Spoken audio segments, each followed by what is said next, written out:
अपन deal cancel हो गई माई। लेकिन कैसे? खाली डील ही कैंसिल ना भैया, सिन्हा साहब अपना साथे बिजनेस करे से भी मना करता रहता। श्यामा, श्यामा, वो रिसीट दिखावा तनी कहाँ बा?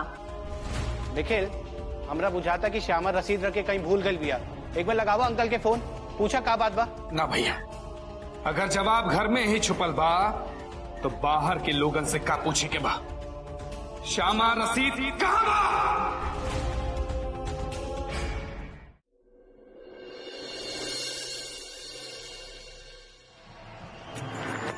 ए लागल शॉट। एकदम टेक्स्ट बुक शॉट था निखिल है, लेकिन कवर ड्राइव के मतलब बा सचिन तेंदुलकर। बाबूजी पूरा भगवान के इंसान से तुलना करता नहीं। एकदम ठीक कहा तने मजदे भैया।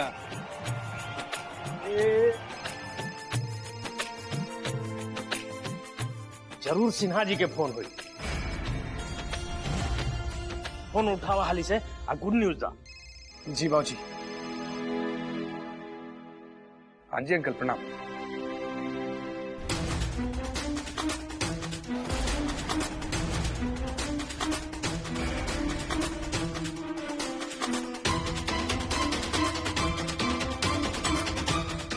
कहा? लेकिन अंकल वेटिंग के अमाउंट था।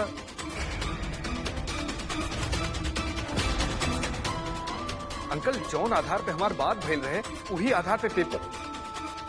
हेलो निखिल, का कहले सिन्हा जी? निखिल, तू कुछ बताइबा या फिर सब केहू के हार्ट अटैक दिलाइबा? जल्दी से बोला का बात बा? अपन डील कैंसिल हो गई माई।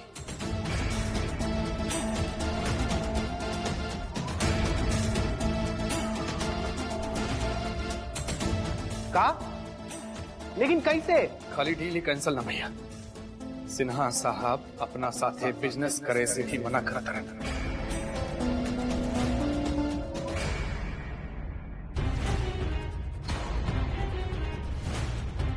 डील कैंसिल, बिजनेस भी बंद, लेकिन सिन्हा जी तो ऐसा कुछ ना कहले रहले हमरा। अरे वो तो ई कहले रहले कि हम अपना बेटा के कह दिले बानी अपन कंपनी के फर्स्ट प्रायोरिटी देवे के। जब ना करे के रहे तो साफ साफ कह देवे चाहत रहे। उचित बात बा। बात ही ना बा भाऊजी, कोनो दूसरा रास्ता पूछा था। कोनो दूसरा रास्ता के बात नहीं खे निखिल। ऐसा का हो गई कि पूरा बिजनेस ही बंद हो गई।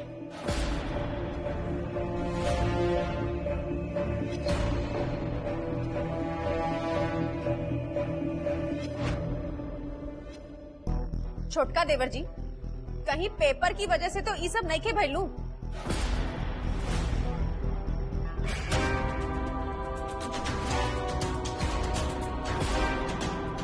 पूछिए वो लोग से कि पेपर मिलल की ना? ना पूछी, पेपर तो दोपहर तक पहुंच गई होगी।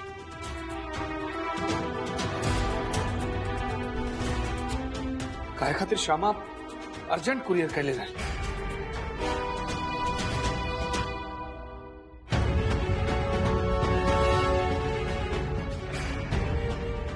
बात कोनो तुक सरबा।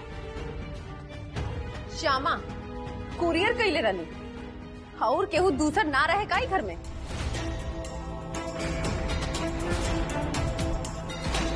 निखिल, ये जिम्मेदारी तो तू ले रहा, तो श्यामा कहां से आ गई बीच में? श्यामा, श्यामा,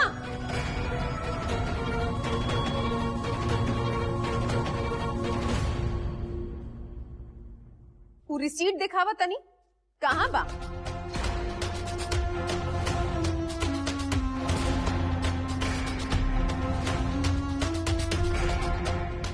का कहानी मंजली दीदी?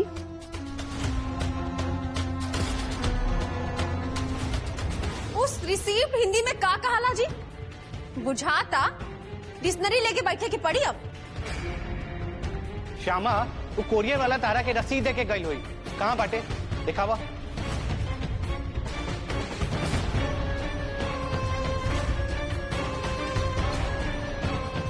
निखिल, हमरा बुझाता कि श्यामा रसीद रख के कहीं भूल गई बिया। एक बार लगावा अंकल के फोन, पूछा का बात बा। ना भैया, अगर जवाब घर में ही छुपल बा तो बाहर के लोगन से का पूछे के बा। श्यामा रसीद कहाँ बा?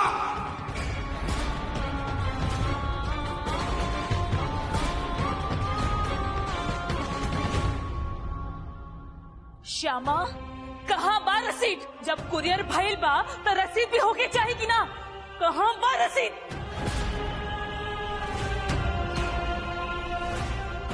का बोली माँ? देख के नहीं के बुझाता कि एकरा पास कोनो जवाब ही नहीं खे। श्यामा कुरियर वाला आपके रसीद दिले रहेगी ना?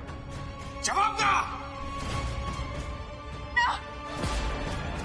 ना ना के का मतलब बा? मतलब कुरियर। मतलब कुरियर का श्यामा? श्यामा, अगर रसीद हिरा गई बा तो बोल देना, इनमें कोनो बड़का बात नहीं खे। का मतलब बाप के कि कोनो बड़का बात नहीं खे? अरे दोनों भावो भयो एक के रंग के पानी काजी। हमरा तो शक होता कि जरूर कोनो ना कोनो कांड कर देले बिया।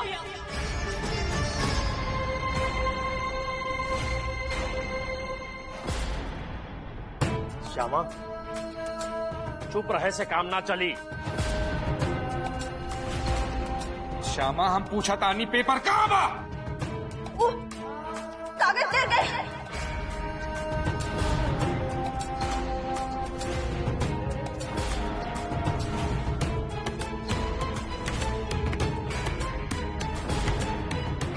जर गई? जर कैसे गई? श्यामा, इतना इंपॉर्टेंट कागज जर कैसे गई? किचन में खाना बनावत रहनी तो आँच के पास रख दिले रहनी, अपन आँख के सामने। और तहार आँख के सामने से लुटिया डूब गई। वाह, धन्य बारू महारानी जी। फिर तू झूठ का है बोलू? करियर कर देले बारू।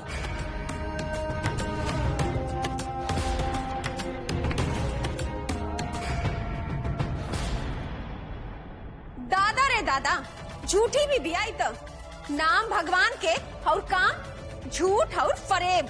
छी छी, ई झूठ नहीं के मछली दुल्हन, ई लड़की के सच बा जे आज तक सब केहू से छुपा के रख ले रानी। जब ऐसा भइल तो हमरा के फोन करके बतौलू काहे ना? हम दूसरा पेपर बना के सबमिट कर देती। अरे आपके काम के वैल्यू पता बा कि ना? वो हम डरा गल रहनी, ये सोचने की आप गुस्सा। गुस्सा? गुस्सा? हाँ? तो हमरा शक्ल पे अभी का बा बुझाता।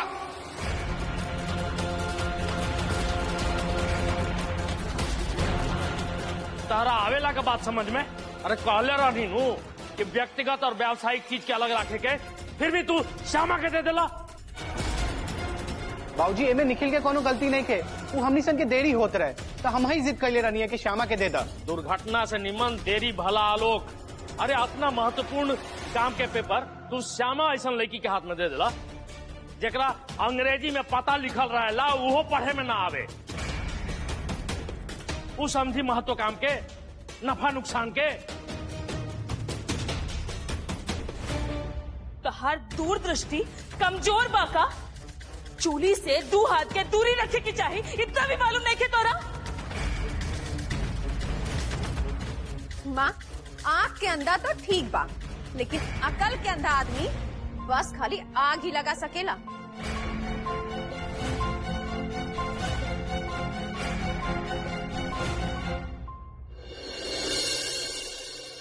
हमरा से दिक्कत बा तो फिर आप काहे जाता नहीं? हमरा निकाल दी घर से। हाँ, हम खुशी खुशी चल दे। माफी मांगे की भी हद पार हो गई, लेकिन बस अब एक रास्ता बचल बा कि हमरा से आपन रास्ता आप अलग कर लिया। लेकिन ऐसे लड़ झगड़ के ना बतियाई ना कुछ हमरा से। सुनिए हमारी बात। बस बहुत हो गई। अब आपके बकवास सुने के हमरा माथा में स्पेस नहीं के। आज से हम गेस्ट रूम में रहा और आप रहा एजा अकेले।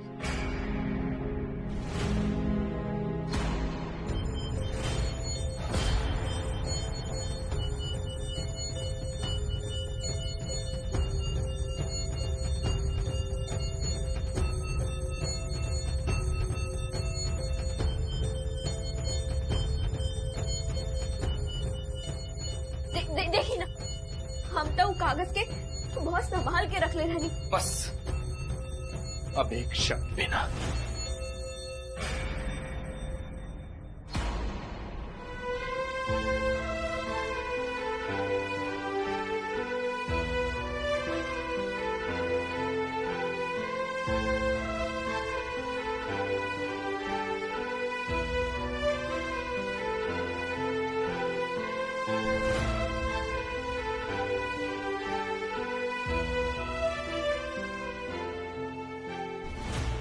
अभी तक खाली बिछौना अलग भइल बा, बहुत जल्दी तारा दोनों के भी अलग कर दे। ई ब्याह के कौनो भविष्य नहीं की, उल्टा ही अनपढ़ गवार लड़की हमार निखिल के कोई भविष्य के चौपट करके रख दी। अरे एकरा जिए के कौनो तरीका ही नहीं के मालूम। अब आप खुद सोच के देखिए, निखिल के ठंडा लाग गए रहे, ऊपर से ठंडा पट्टी दे देली, हमार तबीयत खराब भइल रही, हमरा पता न कौन तरह के दवा पिया देली कि हम मरे के स्थिति में पहुंच गए रहनी। अब आज ही के बात देख ली, जरूरी पेपर के मुख अग्नि दे देली, ऊपर से झूठ पे झूठ, झूठ पे झूठ। अंत में क्या करेली लड़की? अंत में गंगा जमुना बहा के सब कुछ मना लेवेली। अब ऐसे पहले कि पूरा परिवार पर लड़की कोनो आफत कोनो मुसीबत लाके रखती, कुछ करे के पड़ी। हम ऐसा कुछ कपो ना होके दे। निखिल के तलाक लेके अपन नया जिंदगी के शुरुआत करे के ही पड़ी। हम समझाई बोकरा कि निखिल हूँ लड़की तोहार योग्य नहीं खे, तोहार लायक नहीं खे, इससे पहले कि सब कुछ बर्बाद हो जाए।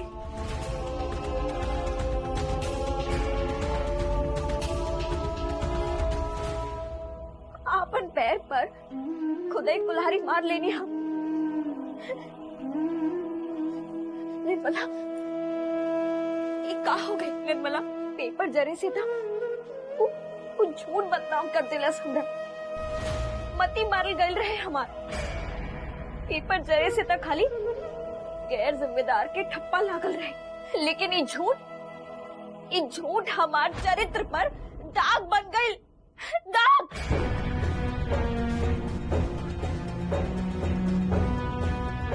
वो बात ना छोटी मलकिनी, भूल जाइए भाई।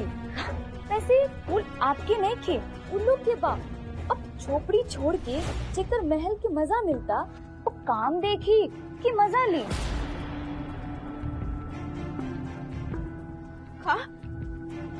का कहलू तू? ना बस ऐसे ही।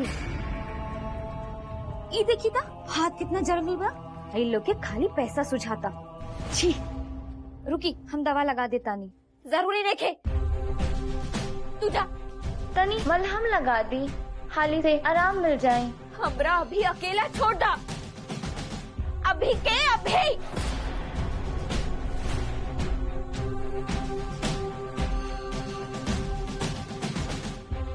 पंक्ति तेरा जुबान पर कैसे? श्यामा मिश्रा से सीधा श्यामा निखिल झा कैसा लगता? गांव से निकलकर इतना बड़का घर के पुताऊ बन के ठाठ महारानी। कुछ तो गड़बड़ जरूर बा, जे हमरा बुझात नहीं थे। लेकिन एक बात तो बा, निर्मला जब से एक घर में आई बिया, हमार जिंदगी नरक हो गई बा। आवाज सुनल चिनल बुझाता, और हाँ भाभी पहले से देखल मालूम पड़ा था। इ पर हमार ध्यान पहले कहीं न गई, मालूम था करे के ही पड़ी। के बिया ही लेके, आखिर के बिया?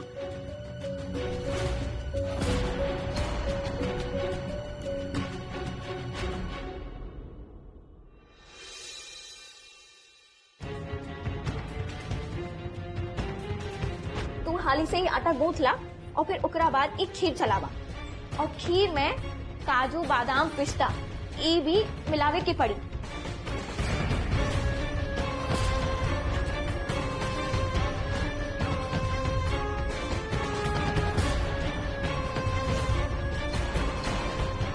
अरे बाप रे बाप, इतना बड़ पिन घुसल बा बाबूजी। ये तो छुटकी मलकिनी के क्लिप बा।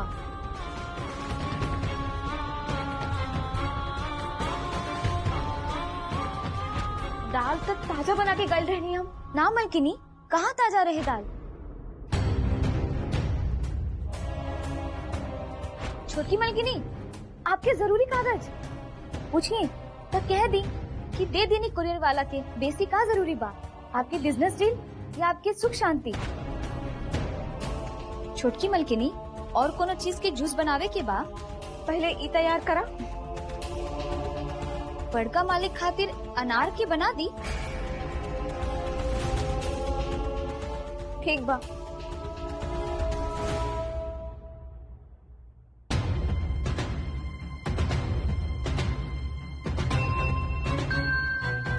कौनो संबंध त जरूर बा उ कुल घटना में और ये निर्मला में। नाता अचानक से एक साथ ही इतना मुसीबत के पहाड़ कैसे टूट पड़े, लेकिन का संबंध हो सकेला? का छोटकी मलकिनी, आज बहुत नजर उतार रहनी हमार, कोनो बात बाका? ओ, हमरा बुझाइल कि तू काबू ऐसे घूर के नजर काहे लगावतनी। बस ई तो हो जाए, और कोनो काम? प्लेट साफ करा हाली से और टेबल पर लगावा।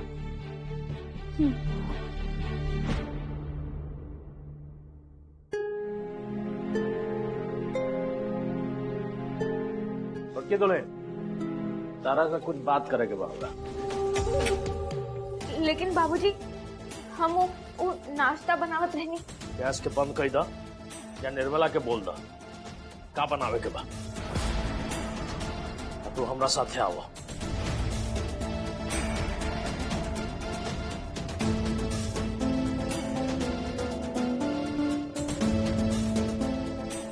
निर्मला जी छुटकी मलकिनी।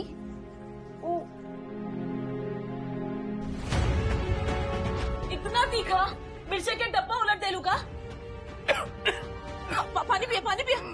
खाना बनोले बाड़ू जहर, इतना मिर्चाई ले जाई खाना ही जैसे, और माई खातिर बिना मसाला तेल के खाना बना के लाई। रहे दा छोटकी मलकिनी, हम ले आयल बानी। तू रहे दा, लौट के हम खुद ही बना दे।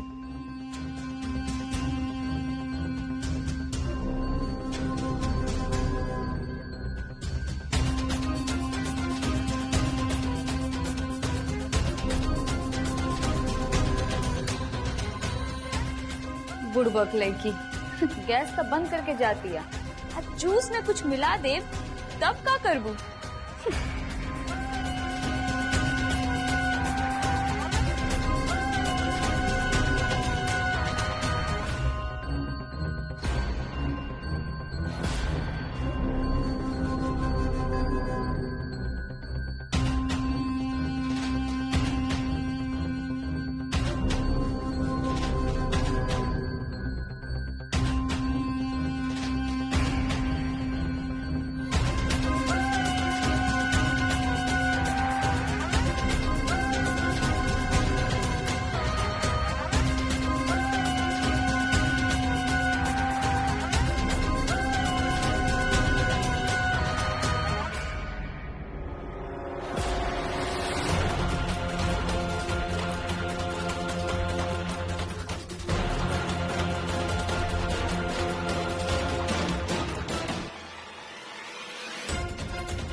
निर्मला,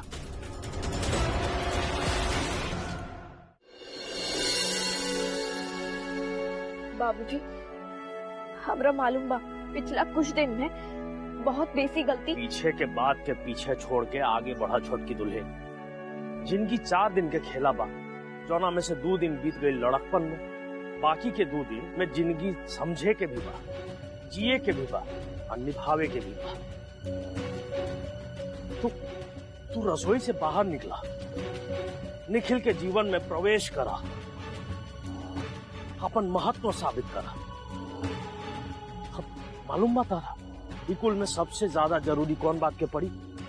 निखिल अंग्रेजी के टीचर बोलावा था तारा पढ़ावे खातिर। ए बेर हमरा निराश मत करिया, लेकिन बाबूजी हर बात में प्रश्न चिन्ह लगावल बंद करा। हमरा बात पर ध्यान द, ना तो तहार वैवाहिक जीवन पर प्रश्न चिन्ह लाग जाई। गंभीरता से सोचा ये विषय पर।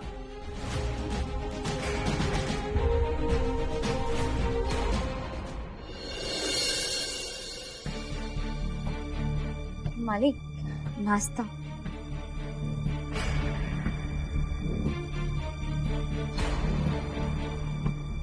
थैंक्स, रद्दा हम कर ले।